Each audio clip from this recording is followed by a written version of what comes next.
У нас постоянно спрашивают, чем отличается чугунный камин от стального. Давайте разбираться. Отделка. У чугунного камина это литье, иногда покрыто эмалью. У стального камина более разнообразная отделка. Это может быть песчаник, хлорид, керамика, либо просто металл, покрашенный в цвет. Камины на ноге. Чугунный камин просто на ноге. Стальные камины практически все поворотные. Дополнительные места для хранения.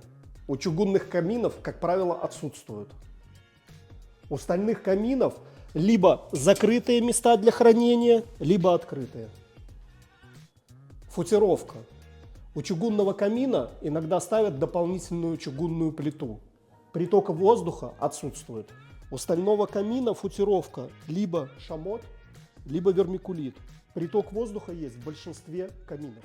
И самый главный критерий, а чугунный камин можно обжечься. Стальной камин имеет два корпуса, благодаря чему внешний корпус остается приятно теплым. Ну а какому камину отдать свое предпочтение, ты решишь в салоне каминов «Тепло в доме».